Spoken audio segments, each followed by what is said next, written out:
Saudara, sebelum mengkaji tentang cara membimbing diskusi kelompok kecil, perlu kita ketahui dahulu apa yang dimaksud dengan diskusi kelompok.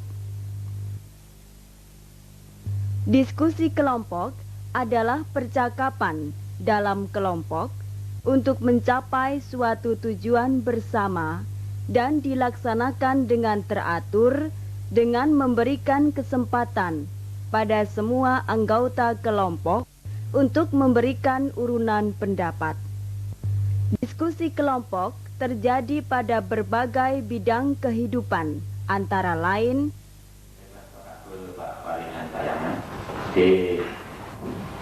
saya kemarin tanggal 24 Maret 1986 pukul 09.00 menerima laporan dari Dandu Saudara Suwati R bahwa di muka warung sayur di APBS itu banyak kendaraan yang parkir di tempat tersebut. Nah, ini jelas mengganggu ketertiban dan keamanan kampus. Itu bagaimana penyelesaiannya? Kita bisa lakukan. Sebaiknya gini aja Pak Waras ya, karena di kampus kita ini sudah disediakan tempat parkir dan juga dari segi keamanan juga baik. Orang yang melanggar ini banyak kita tindak semacam kita bilang pembungkusan aja Pak, jadi kita tidak membiasakan. Saya kurang sependapat dengan Pak Kabul. Jadi kalau diadakan pembebasan itu mungkin banyak menimbulkan masalah-masalah. tindakan untuk mengatasi ketertiban lebih mantap setelah melalui proses diskusi. Ya. Nah, yang kita produksi adalah jenis yang ini. Ini.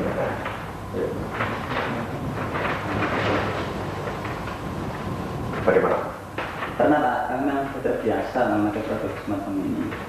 Jadi kalau begitu, karena permintaan itu nanti tanggal 27 harus selesai, maka saya coba jadwalkan tanggal 19 Maret ini harus sudah mulai produksi.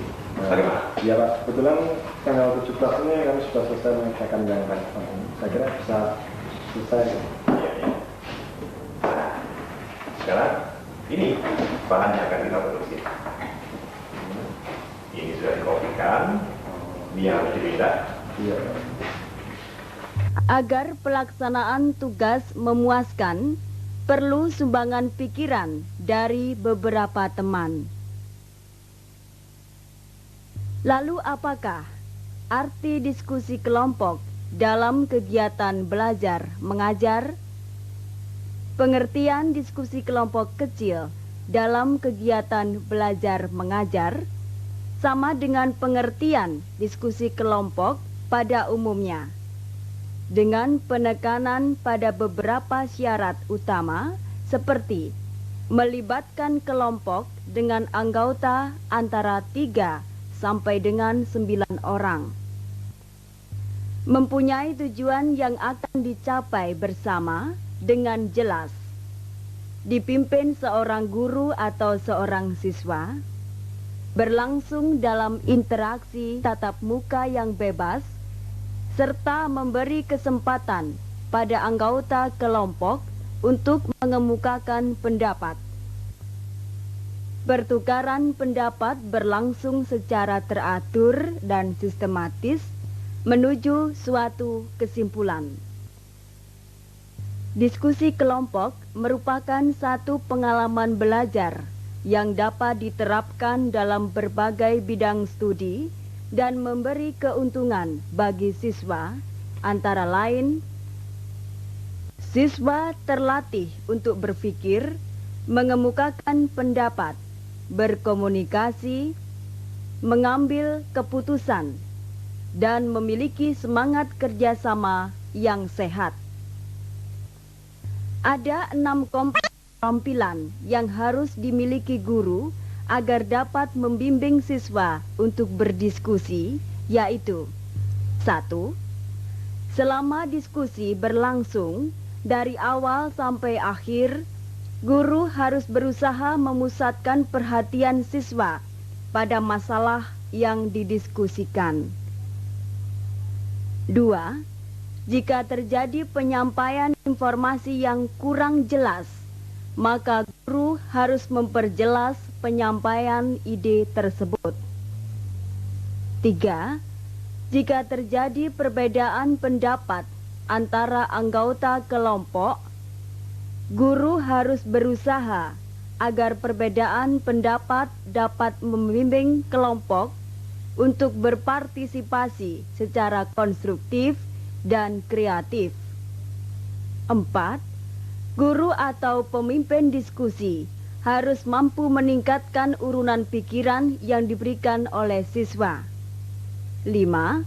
Guru harus berusaha agar kesempatan mengemukakan pendapat dapat merata antar anggota kelompok, jangan sampai terjadi monopoli pembicaraan. 6. Keterampilan terakhir yang harus dikuasai ialah menutup diskusi. Berbagai usaha dapat dilakukan untuk menggunakan komponen keterampilan membimbing diskusi kelompok kecil. Pemusatan perhatian dapat dilakukan dengan cara merumuskan tujuan dengan jelas, menyatakan masalah khusus, menandai penyimpangan masalah, dan meluruskan ke arah tujuan, merangkum hasil pembicaraan pada tahap tertentu. Saudara, perhatikan contoh kegiatan pemusatan perhatian berikut ini. Nah, malah kita rumuskan tujuan diskusi kita siang hari ini. Pertama, setelah selesai berdiskusi nanti, diharapkan anak-anak dapat menjelaskan pengaruh berdirinya pabrik rokok terhadap pembangunan masyarakat dan negara. Kedua, pengaruh rokok terhadap kesehatan masyarakat. Setuju? Setuju. Tujuan yang akan kita capai, pertama, kita mengharapkan kita semua bisa memahami, mengetahui zat apakah yang dikeluarkan pada kegiatan respirasi. Tujuan yang kedua, siapakah yang melakukan respirasi dan bila mana respirasi itu dilakukan. Tujuan yang ketiga, kita mengetahui pula hasil respirasi itu siapa yang memanfaatkan di dalam ekosistem ini. 3 tujuan itulah yang akan kita capai. Ya, saya kira bagus sekali ya. Kesimpulan daripada Misri tadi, itu tadi adalah dampak positif bagi masyarakat. Nah sekarang, apakah ada dampak negatifnya bagi masyarakat dengan berdirinya pabrik ini? Ada Pak. Silakan Wandi. Bagi yang jiwanya itu penuh dorongan untuk merokok, lalu ekonominya tidak mencukupi untuk membeli rokok, itu akan menimbulkan suatu kejahatan Pak. Maaf. Sekarang yang kita bicarakan masih berdirinya pabrik rokok terhadap masyarakat, bukan rokoknya dulu ya. Jadi dengan demikian kesimpulan kita apa dengan berdirinya pabrik rokok itu bagi pembangunan negara? Dengan bertambahnya pendapatan pemerintah itu tadi, maka memperbesar kemungkinan bagi pemerintah untuk membangun di sektor-sektor lain. Ya. Misalnya pembangunan jalan, terus pembangun gedung sekolah. Iya. Di sektor pendidikan. Apalagi mungkin teman-teman bisa membantu ya. Silakan Pak. Di sektor pariwisata bisa. Dan pembangun di sektor pertanian. Iya. Bisa. Perkebunan. Iya. Kesehatan dan masih banyak lagi. Iya. Untuk memperjelas masalah atau urunan pendapat dapat dilakukan dengan cara menguraikan kembali pokok-pokok masalah yang telah dibicarakan, meminta komentar siswa tentang pokok masalah yang dibicarakan, menguraikan urunan pendapat siswa dengan memberi tambahan informasi. Adapun contoh penggunaannya, ikutilah adegan berikut ini. Mungkin Tohari akan dapat memperjelas pendapat daripada Kasian tadi tentang hubungan antara devisa ya dengan berdirinya pabrik rokok dan pendapatan negara. Coba silakan. Ya, jadi demikian bahwa hasil dari pabrik rokok kita mengekspor ke luar negeri dan hasil daripada ekspor itu kita akan memperoleh devisa. Devisa itu dipergunakan oleh negara untuk pembangunan itu. Jadi pemasukan dari ekspor itu berupa devisa ini. Saya mendukung pendapat dari Tego tadi bahwa rokok ini bagi kesehatan seringkali bisa menimbulkan gangguan anak-anak, terutama bagi kalian sebagai pelajar. Sebaiknya kalau bisa jangan merokok lebih dahulu ya. Pertama, ditinjau dari segi ekonomi, anak-anak belum dapat mencari uang, sehingga demikian masih akan menimbulkan pemborosan, meminta uang pada orang tua, itu pertama. Kedua, juga dengan banyaknya rokok, kesehatan Anda akan banyak terganggu, bisa batuk, bisa juga menimbulkan penyebab penyakit yang lain, misalnya saja penyakit kanker paru-paru. Nah, ini anak-anak, itulah tadi dampak negatif rokok bagi kesehatan masyarakat. Kegiatan menganalisis pendapat siswa dapat dilakukan dengan cara antara lain meneliti kembali apakah alasan yang dikemukakan siswa mempunyai dasar yang kuat, memperjelas hal-hal yang telah disepakati dan yang tidak disepakati. Saudara, perhatikan contoh berikut. Botol yang kedua itu ditutup oleh karbon, sedangkan botol yang ketiga tidak ditutup oleh karbon. Berarti saya bisa menjelaskan bahwa botol yang pertama itu, maksudnya botol yang kedua itu tidak melakukan asimilasi, sedangkan botol yang ketiga itu melakukan asimilasi. Jadi sinar dapat masuk melalui botol itu. Sebentar. Ya. Ada di sini si Tohari menyampaikan asimilasi. Sekarang yang dimaksud asimilasi oleh Tohari ini asimilasi yang mana? Sebab asimilasi itu macam-macam. Ada asimilasi N, asimilasi P, asimilasi C atau yang lain. Asimilasi yang mana ini yang dimaksud? Kita ketahui bahwa proses asimilasi itu harus asimilasi zat karbon, asimilasi zat karbon itu harus dibantu oleh adanya sinar matahari dan atau oleh sinar-sinar lain yang sesuai intensitasnya. Mungkin intensitas lampu-lampu yang ada itu tidak sesuai atau tidak cukup untuk membantu tumbuhan melakukan asimilasi karbon. Ada sedikit penjelasan supaya tidak ada salah konsep bahwa cahaya lampu pun sebenarnya bisa dipergunakan untuk fotosintesis. Jadi dengan cahaya lampu fotosintesis bisa terselenggara, hanya kurang kuat dibandingkan dengan cahaya sinar matahari ini. Jadi pada waktu malam hari pun itu tumbuhan bisa menyelenggarakan fotosintesis, tetapi relatif sangat sedikit. Meningkatkan urunan pendapat siswa dalam diskusi dapat dilakukan dengan cara mengajukan pertanyaan untuk merangsang berpikir, memberi contoh dengan jelas sehingga siswa mampu mengemukakan pendapat, mengusahakan suasana yang akrab, memberi waktu yang cukup kepada siswa untuk berpikir, memberi dukungan terhadap pendapat siswa. Sebagai contoh, perhatikan adegan berikut ini. Nah, sekarang berikutnya, siapakah yang melakukan kegiatan respirasi itu? Nah, nyalakan lagi.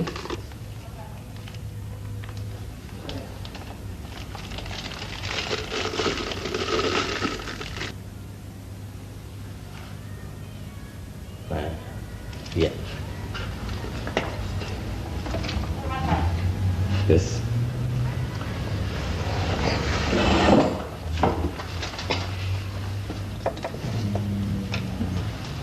Kalian sudah mengamati semua tadi materi depan ini, ya? Nah, dari yang dapat kalian amati ini, coba kami diskusikan. Silakan.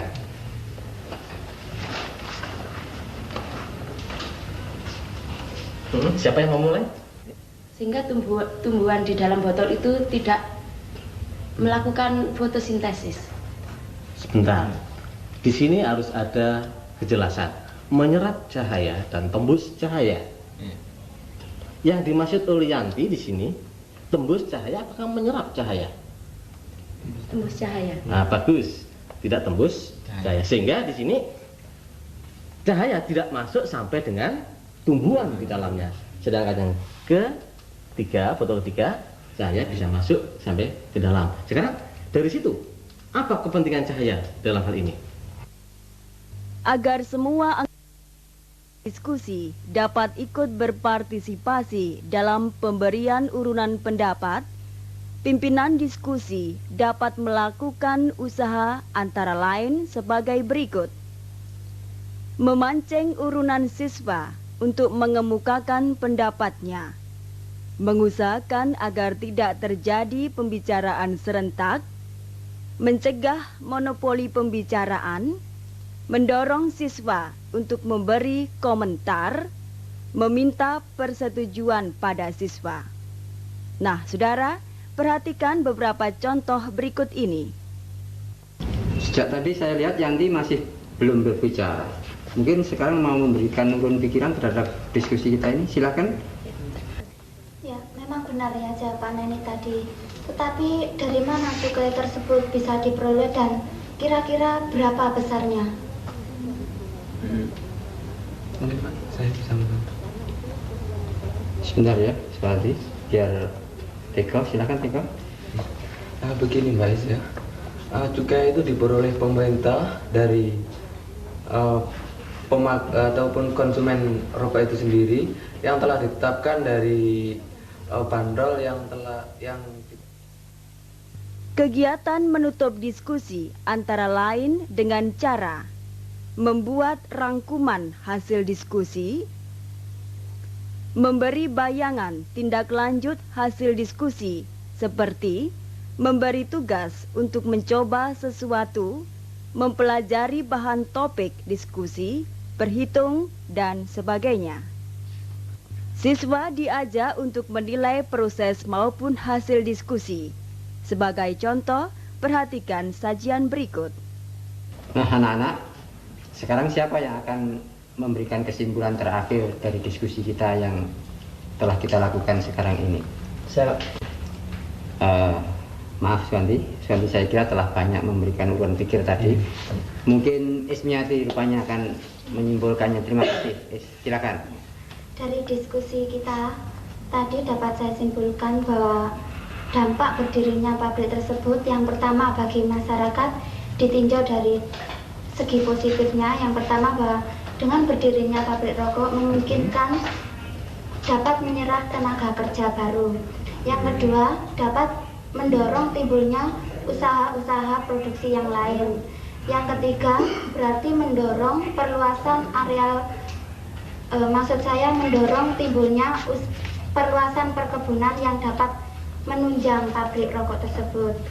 Dan bila ditinjau dari segi negatifnya bagi masyarakat, merokok merupakan dapat mengganggu kesehatan.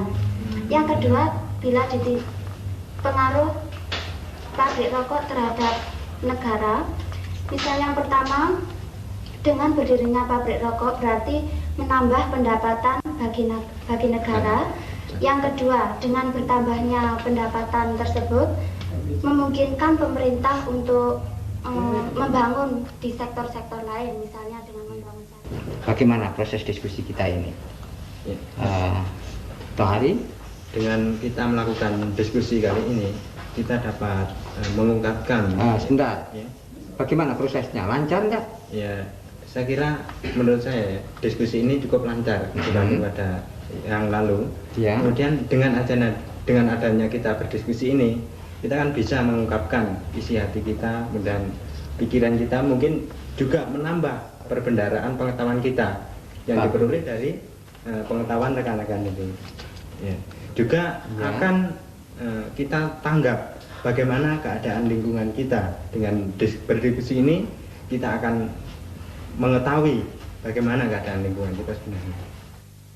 Demikianlah anak-anak, dari diskusi kita telah memperoleh beberapa hal, diantaranya pengaruh berdirinya rokok ini bagi masyarakat, negara, dan juga khususnya pemakaian rokok itu bagi kesehatan masyarakat.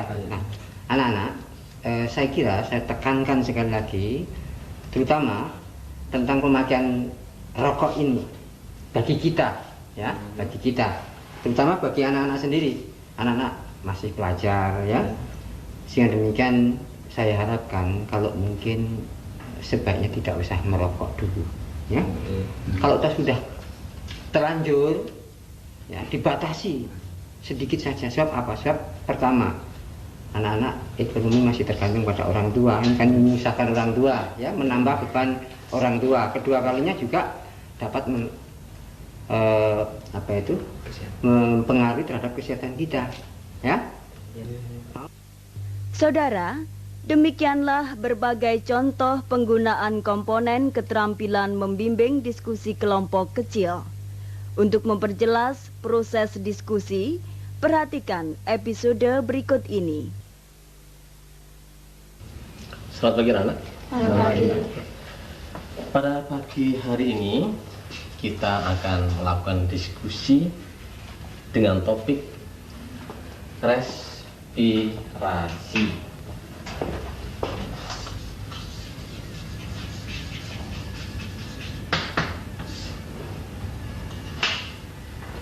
Tujuan yang akan kita capai, pertama,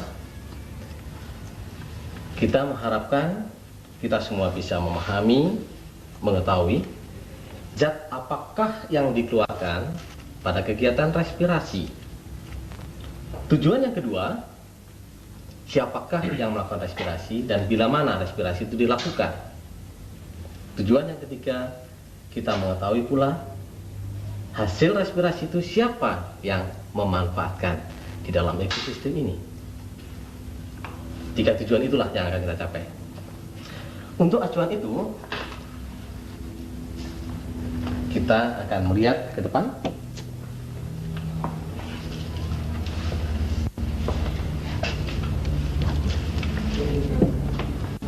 Saya minta tolong Yanti ke depan.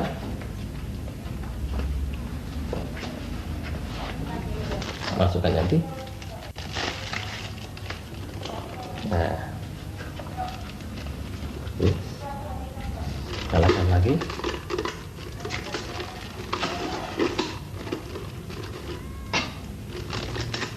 Masukkan Yanti.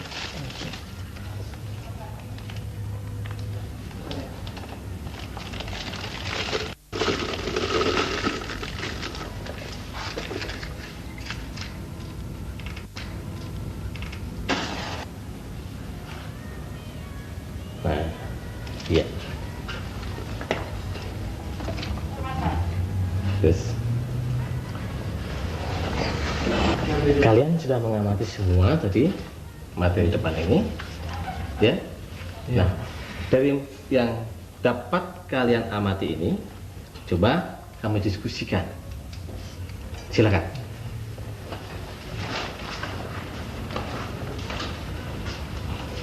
Siapa yang mau mulai? Ya, Teko. Tadi kami lihat yaitu lilin pada botol yang pertama pada botol yang pertama itu mati, yang kedua juga mati, tapi pada botol yang ketiga itu tetap menyala. Ada teman, Mbak. Saya setuju dengan jawaban dari Teko tadi. Iya. Namun mungkin rekan-rekan bertanya, mengapa demikian? Saya akan mencoba menerangkan. Dari botol yang pertama dan yang kedua itu berisi tumbuhan yang satu campak dan dengan yang satu tumbuhan hijau.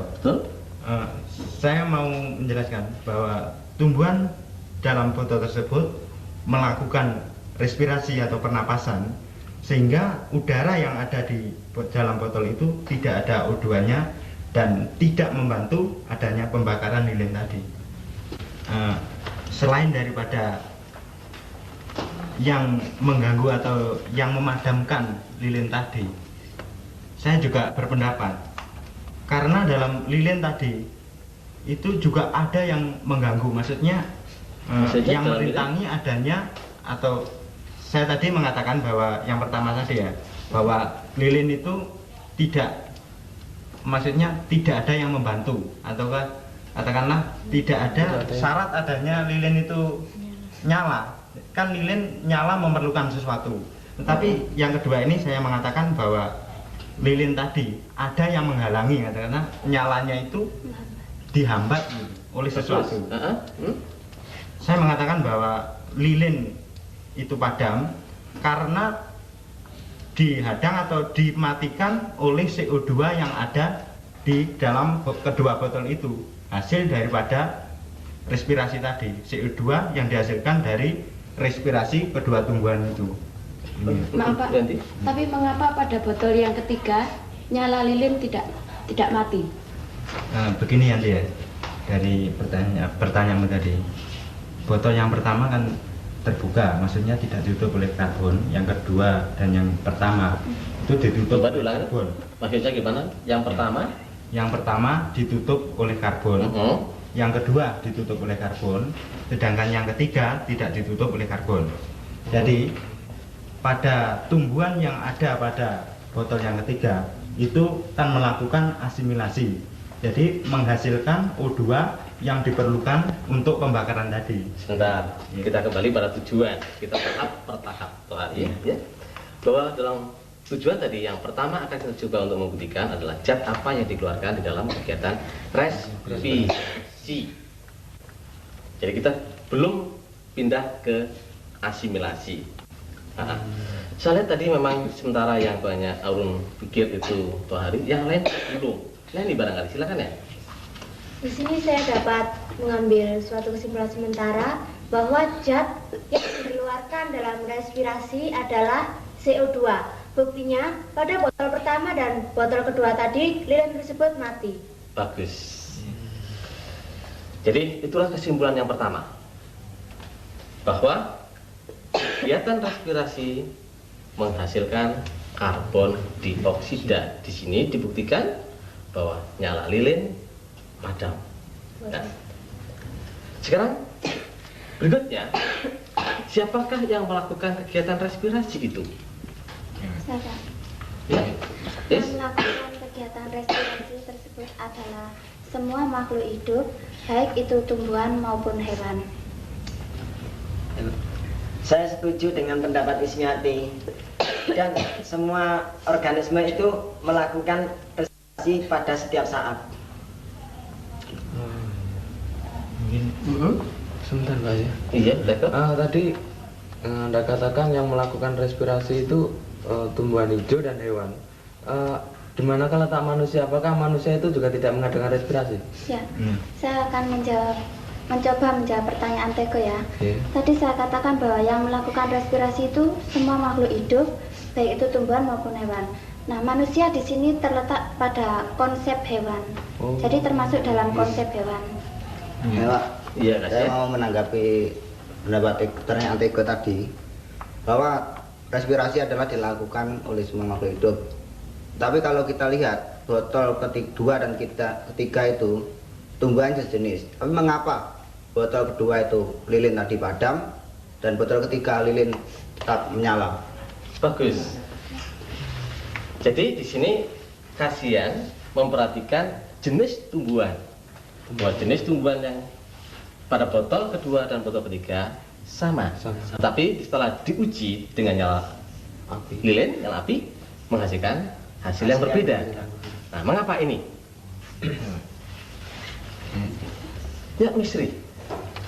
Menurut saya, pada botol yang kedua itu gas yang diperlukan untuk pembakaran sudah tidak ada lagi, tetapi sudah berganti dengan gas yang dihasilkan oleh respirasi. Sedangkan pada botol yang ketiga, lilin menyala.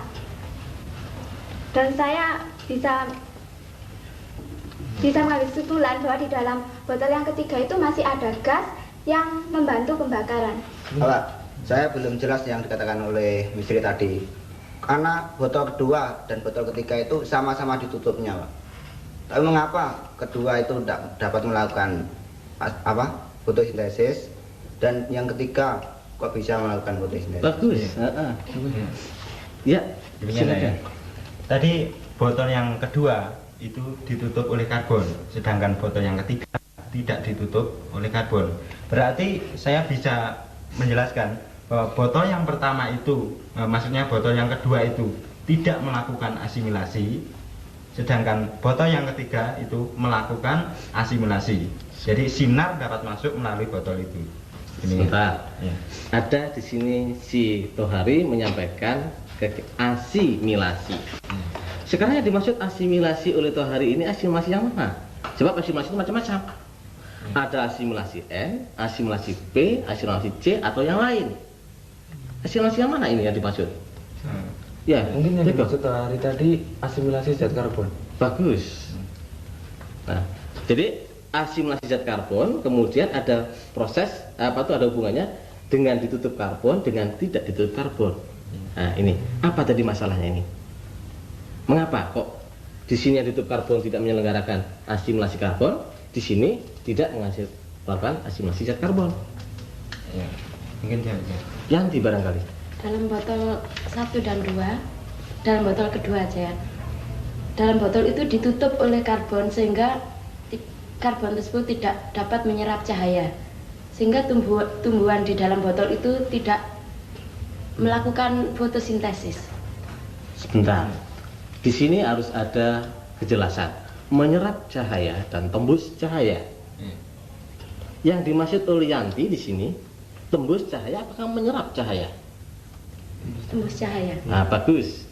Tidak tembus cahaya. Sehingga di sini cahaya tidak masuk sampai dengan tumbuhan di dalamnya. Sedangkan yang ketiga, botol ketiga, cahaya bisa masuk sampai ke dalam. Sekarang dari situ, apa kepentingan cahaya dalam hal ini?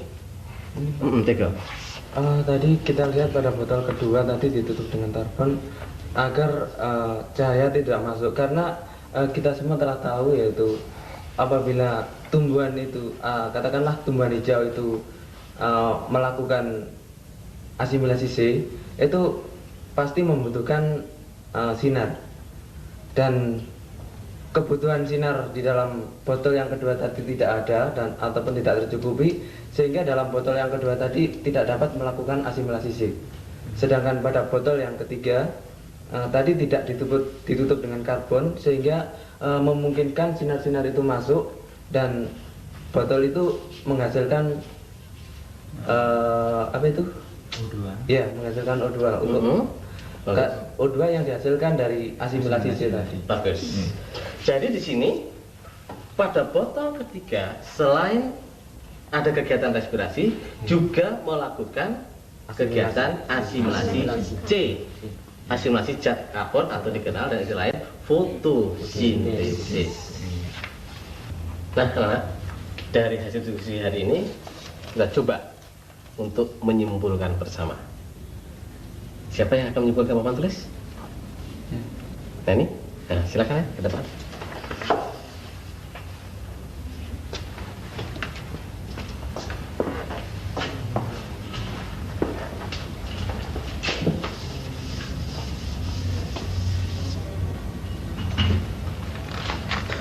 Agak atas sedikit.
Itu maksudnya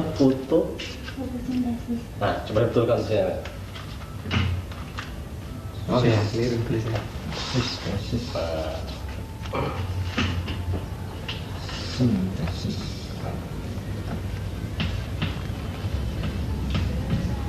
Ya, kasih.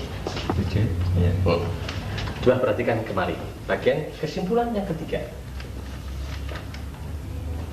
Bahwa yang melakukan respirasi adalah setiap organisme. Dan setiap kegiatan respirasi selalu mengeluarkan karbon dioksida. Jadi di sini karbon dioksida sumbernya adalah dari semua makhluk hidup. Fotosintesis lah yang menghasilkan oksigen. Sedangkan yang melakukan fotosintesis adalah tumbuhan yang berklorofil, tumbuhan hijau. Fotosintesis terselenggara apabila ada cahaya. Sehingga adalah secara alami fotosintesis terselenggara pada siang hari. Dari sini perlu kita maklumi bahwa lingkungan makin kaya tumbuhan hijau penyelenggara fotosintesis makin baik, sebab oksigen akan makin banyak. Nah, itulah kesimpulan dari kegiatan diskusi kali ini. Sekarang mari kita evaluasi kegiatan ini dari segi materi. Bagaimana pendapatmu? Iya. Selanjutnya materi dulu. Belajar dengan diskusi ini, materi itu lebih mudah kita pahami dan dengan cara senang hati, Pak, dalam belajarnya. Tertarik. Bagaimana, Yanti? Yang sudah batuk-batuk tadi? Dengan belajar seperti ini, kita dapat mengamati secara langsung dan tidak dapat hanya dengan pikiran saja. Itu dari segi keperagaan, dari segi diskusinya. Saya kira lancar. Itu proses, materinya dulu. Apakah sependapat dengan Suwanti bahwa dengan belajar berdiskusi, materi itu lebih mudah dipahami? Begitu? Iya. Bagus. Sekarang dari proses, bagaimana pendapatnya Misri barangkali? Cukup lancar, Pak. Dan di sini semuanya saya rasa ikut berpartisipasi. Bagus. Hanya tadi memang maaf Tohari, saya beberapa kali memotong pembicaraan Tohari karena untuk membagi pembicaraan. Nah, tugas kalian lebih lanjut adalah di rumah nanti untuk mencoba mencari bagaimanakah cara lain membuktikan bahwa dalam proses respirasi dikeluarkan karbon dioksida selain dengan cara mempergunakan nyala lilin tadi, nyala api. Begitu ya. Nah, begitu anak-anak, saya kira cukup. Kita lanjutkan pada diskusi yang akan datang. Selamat pagi. Selamat pagi. Anda telah menyaksikan episode mengajar dengan menggunakan keterampilan dasar membimbing diskusi kelompok kecil. Syarat-syarat utama yang perlu diperhatikan adalah 1. Melibatkan kelompok dengan anggota antara 3 sampai 9 orang. 2. Mempunyai tujuan yang jelas. 3. Harus dipimpin seorang guru atau siswa. 4. Berlangsung dalam interaksi tatap muka yang bebas, serta memberi kesempatan pada anggota kelompok untuk mengemukakan pendapat. 5. Pertukaran pendapat berlangsung secara teratur dan sistematis menuju suatu kesimpulan. Penggunaan diskusi kelompok kecil di dalam kelas memberi keuntungan bagi siswa, antara lain terlatih untuk berpikir, terlatih mengemukakan pendapat, terlatih berkomunikasi, terlatih mengambil keputusan, serta memiliki semangat kerjasama yang sehat. Adapun komponen-komponen yang harus dimiliki guru dalam membimbing diskusi kelompok kecil adalah 1. Pemusatan perhatian yang dapat dilakukan dengan cara merumuskan tujuan dengan jelas. menyatakan masalah khusus, menghindari penyimpangan masalah, merangkum hasil pembicaraan pada tahap tertentu. Kedua, memperjelas masalah. Untuk memperjelas masalah atau urunan pendapat dapat dilakukan dengan cara menguraikan kembali pokok-pokok masalah yang telah dibicarakan, meminta komentar siswa tentang pokok masalah yang dibicarakan, menguraikan urunan pendapat siswa dengan memberi tambahan informasi. 3.